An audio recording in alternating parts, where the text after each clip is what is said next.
I am excited to welcome Frally Hynes, the music supervisor for Alexandra Dean's Paris Hilton documentary, This is Paris, which is now streaming on YouTube. I interviewed Alex a few weeks ago, and I specifically asked about this amazing cover of Girls Just Want to Have Fun, which plays over an end credits montage of Hilton family movies. The combination of images and that haunting version of that track sort of created a stunning standalone piece of artwork. Alex said that when she pitched you the idea of a cover to end the film, that you mocked up a track and said that you could try and find someone to perform the song. I was wondering, when you were putting that temp track together, were you, I mean, you ended up singing the song yourself. Was there a reluctance on your part to actually jump in and pitch yourself for the gig? Or was there something about setting it up for someone else that appealed to you? Yeah, I mean, I think I was already in the studio, and Alex had, we had had a conversation about this placement, and I said, well, give me like a, some kind of mood, or well, like how do you want the song to feel? And she sort of said, well, imagine Paris crying in a hotel room in Korea, and I was like, got it. And then the first thing that came to my head was that doing, a subversive version of that song. And since I happened to be in the studio already, I kind of had a clear idea in my head of how I think the performance of it could work with the film. So I was like, I'm just going to quickly throw it down and then see if Alex wants, to find somebody else to sing it, or somebody, I wasn't sure who or anything, but I wasn't putting myself up for that song. But as soon as she heard it, she was like, oh my God, that's it, I'm using it. And so that was kind of a bit of a shock, because that wasn't sort of the intention. And then when I went to go back, and I was like, well, at least let me record it properly, and then she was like, no, it's perfect, done. So that's kind of how it happened. Wow, so that sort of demo version ended up being the final track. Mm-hmm. Now, Alex used the term mock-up. You said you threw it down. It just sounds like you just kind of tossed it out or whatever. How long did it take to actually come up with that piece of music? Well, I was in the studio with a guy named John Alasia, who's an amazing record producer. And John and I have known each other a long time, and have, we have a great sort of working relationship, like where he knows what page I'm on, and he works out of the Village Studios in LA, which I don't know where you are even. I'm in Chicago. You're in Chicago. Yep. So the Village is kind of this legendary studio in LA. I'm sure you've probably heard of it. There's literally sort of a village there of, different producers will have different rooms, and there's, a lot of musicians in and out. And so John and I had been sort of working on something else, and then we just threw it down. But with John recording it, it's definitely way better than like a demo that I might have recorded in my bedroom, Yeah. So world-class producer, world-class studio equals like a way better demo of something than you would normally get. Now, the song has been covered by many different musicians since it appeared on Cyndi Lauper's '83 album, She's So Unusual. Did you listen to any other versions of it before setting out to put your own stamp on it? No, she didn't write the song, which I don't know if you knew that, but this guy, Robert Hazard, wrote the song, and he's deceased. And I've been trying to figure out, like, I'm really curious to hear his version, the writer of the song. And I haven't actually found that version, and not that I dug, too deeply, but so Cindy's is a cover. Wow. Of his, of his song. Not that he was necessarily, I think he was an artist as well as a writer, but yeah, I'd really only heard her version. Yeah, I know. I think Miley Cyrus even covered it a few years You ago or did? something. Yeah, I was looking it up just to see, if it had been done before, and yeah, that popped up. I haven't heard it, but Oh, I want you to haven't heard it? Yeah. no, no. I Um, imagine hers might be a little more upbeat. Possibly, yeah. Um, so, as I mentioned before, part of the song's impact, as it relates to "This Is Paris," is the incorporation of the music with that montage. Um, did Was that ready for you to see when you started working on the song? Did Alex have that put together, or did you have any input, once you'd finished the song, as to what the montage would look like, this choice of clips and things? Not at all, but I had seen, I think, one or two rough cuts of the film. A lot of things did change, but we weren't sure. At one point, I think Alex thought it might work over one or two other scenes, and it wasn't always sort of going to be the end credit.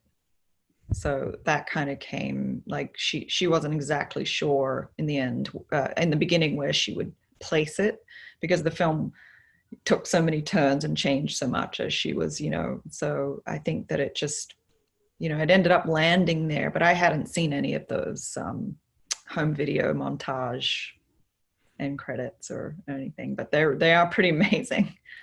So what was, after seeing the final film and seeing how your music was incorporated into that piece, what was your reaction to it?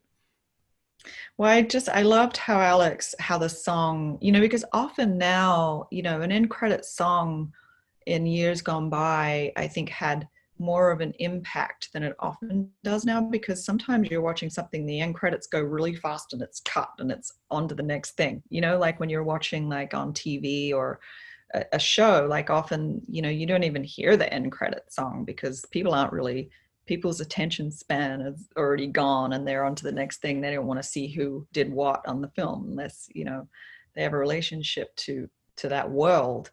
And so, end credit song is, I think, a really important placement of a song, but it doesn't always get heard. So I wasn't sure until I saw that she'd actually started it in the final scene. So it kind of, like, you're still in the movie when the song starts and then the credits come up. I was like, oh yeah, that really works, especially when you see this young Paris, within these home videos. And I think she was this sort of young girl who, just had a lot of energy and did want to, have fun, and she just kind of got in trouble for it. So And I think that's one of the bits of beauty of your rendition of it is it, kind of like with end credits, like you're saying, we don't necessarily stop and think about what pop music is, like the lyrics of songs just kind of get caught up in the beat or whatever. But listening to the lyrics, when you're forced to slow down and think of it as sort of a sadder melody, like, oh, this is the poppy Cyndi Lauper song that I grew up with.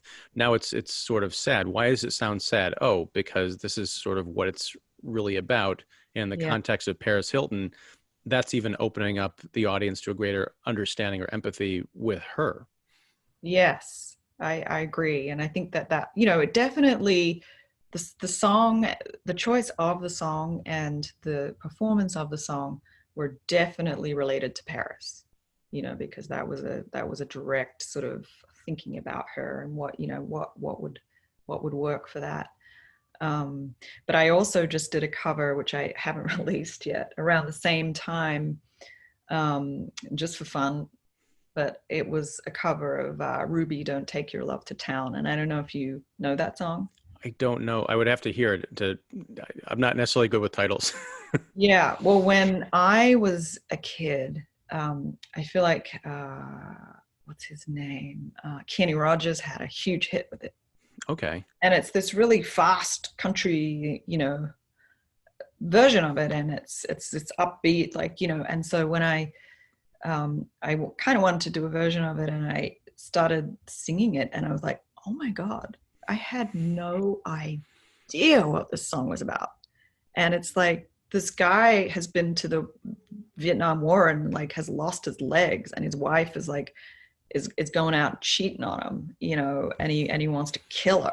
And it's just like, whoa, where did that, you know, like, how did that not get translated in this case? I mean, I guess it did on one level, but it's definitely not what I heard, you know? Wow. So I think sometimes if you do like really kind of, you know, just shift the lens a little bit on some of these songs, the performance of them can really, you know, change them significantly. So when are you planning to release that? Well, I think I should release it pretty soon. Don't you think that would be a good idea? I'm Oh, like, yeah. yeah. So I think it's ready to go. I just need to like get it mastered and put it out there, because I think it's a very similar. Again, I did it with John, and it was around the same time that I did it with this, and so I thought, yeah, that would be my next song to release, because it's just, you know, it's, if you do know the song, which I think the Killers did a version of it, and I know there's been a few versions of it, but they're pretty up tempo and upbeat. Again, like Girls Just Want to Have Fun, and my version is pretty dark. Well, if But it's it's a any kind dark of, song. yeah, well, if it's any kind of incentive, I really want to hear this. So Okay, great. please put it out. Um, now, I'm not as familiar with what a music supervisor does on a film, as opposed to, you know, the obvious kind of choices like writer, director, producer. So aside from contributing the end song, can you talk about what your involvement was with This Is Paris, and how does it differ from your sort of independent work as a musical artist? Well, I think it can vary from director to director. Sometimes, you know, and I've really only worked as a music supervisor in documentary. I did the case against an Adnan Syed, which I also composed. So I composed the opening credits for that, and then they were having issues, HBO over there, with whoever was doing the music, and they asked me, would I be the music supervisor? And I was like, sure. You know, I kind of fell into it. So for me, I think music supervision has always been, for some reason, this thing where I end up like also doing cues, or also composing the credits, or also like adding a song, which is, I think, an unusual straddle, because really music supervision, even though it sounds like this kind of glamorous fun job where you get to choose the music to go in the film, it's really a lot of legal work. It's a lot of licensing, Clearances and things, right? doing deals with like record companies, trying to get their prices down. I mean, you know, to get even this version of this song that the Girls Just Want to Have Fun, like, it's owned by Sony, the publishing side, and you know, they don't let that song get licensed for you know, peanuts. Right. And then you have a budget, so it's like, here, we need, you know, we need to license all these songs for the film, but here's how much money we have. And usually for a documentary film, it's pretty, you know, music is a low budget. So there's definitely songs that Alex would have loved to have been able to license on this film that we just didn't have the budget for. So yeah, so it's just kind of working out, here's the scene, here's, you know, here's what I want the music to add to the scene. But a lot of times some directors have a very clear, like, I want this song, and then, you know, you just your job is to go get them that song for a really good price and then do all the paperwork. But sometimes a director wants you to, you know, choose the songs and choose it. And so it just is kind of it's a job that varies depending on the director and on the budget and all that stuff. Mm-hmm. But No, yeah, so it's a hard job. well, yet I didn't imagine there was that much like paperwork, and you think, I guess it's because, as you mentioned, documentaries tend to be, you know, they don't have blockbuster budgets, so people have to wear many different hats. I would just think that if you found Yeah. something, you could delegate it to a legal team or something, but you're on the ground making it happen. Yeah, I'm in the ground, and it's also like it depends on like how long is the song used in the scene, and how much of the song, and like, you know, an end credit song is usually more expensive than using a 30-second snippet of something. Sometimes the song will have, in especially in sort of rap world or electronic world, it'll have a nightmare situation of like 6 people wrote this song. And Yeah. like sampling possibly of other. Sampling is a nightmare. Yeah. Like, so it just becomes like, honestly, like uh, Jeff Scher, who's a friend of mine, and works in that area a lot. I brought on to help me with some of the legal work, licensing some of the stuff, because it's definitely not, I can do it, but it's a headache, and it's great when you have help. Sure. Now you've had a long and eclectic creative journey. I wonder what your next dream is. Is it perhaps more movies? Is it, putting out another album, or something completely different?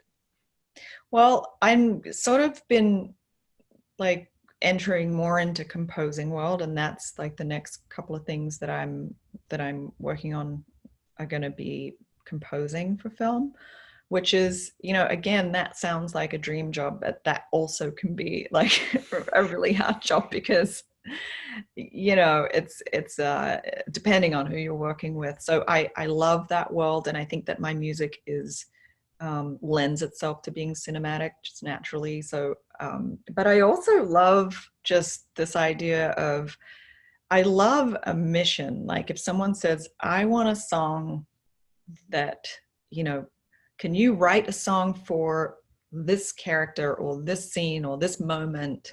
Like having a directive like that is so inspiring to me, because it gives me a reason to write something other than like, oh, I just really need to express my feelings today. So, so I love getting a brief, and and I think that is one of my talents, is being able to execute on that. So that's something I'd like to do more of, for sure. Very cool. Well, congratulations on your work on the film. It's a fantastic documentary. I was I was very happy to talk to Alex as well. And Yeah, and good luck Alex did in. an amazing job wrangling that film. She really did. She really worked so hard. Yeah, and it sounds like you put in some blood, sweat, and tears as well. So again, congratulations. Thanks so much for talking to me. Thank you. Best of luck, and please keep me posted on when you release that On song. Ruby, I for sure will. Thank you so much. All right, take care. Bye bye. Bye.